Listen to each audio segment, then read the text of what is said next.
આજે અમે બનાવવાના છે ગોળવાળા ભજીયા. ગોળ થોડો કડક હતો એટલે પાણીમાં નાખીને ઓગાળવા મૂક્યો. ગોળ સરસ મેલ્ટ થઈ ગયો. હવે આપણે લેશું ઘઉંનો લોટ. આમાં નાખવાનો છે. જેટલું મસ્ત એક ભજીયાનું ખીરું થાય ને એવી કન્સિસ્ટન્સી રાખવાની છે. તમે જાડો લોટ પણ લઈ શકો, પણ હું હંમેશા ઝીણા લોટના જ બનાવું છું. થોડુંક તેલ નાખશું, ખાવાના સોડા, બધું મસ્ત આમ એકરસ થઈ જાય ને એવું મિક્સ કરી લેવાનું. જો આવું સરસ ખીરું બનાવવાનું છે.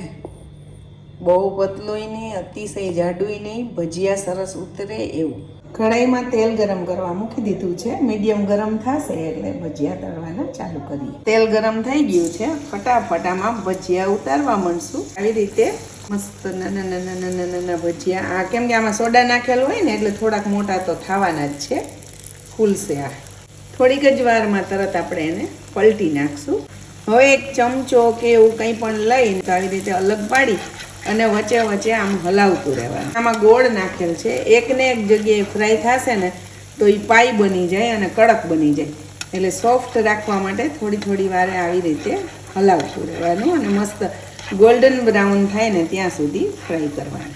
જો વરસાદ હોય ત્યારે, શિયાળો હોય, કડકડતી ઠંડી પડતી હોય ત્યારે, અને ઉનાળામાં ગોળ તો સારો જ. એટલે ત્રણેય ઋતુમાં આ ભજીયા એટલા મસ્ત લાગે ને, જરૂરથી એકવાર ટ્રાય કરજો. તો રેડી છે આપણા ગોળવાળા ભજીયા. એને અમે દહીં સાથે સર્વ કર્યા છે. બહુ મસ્ત લાગે.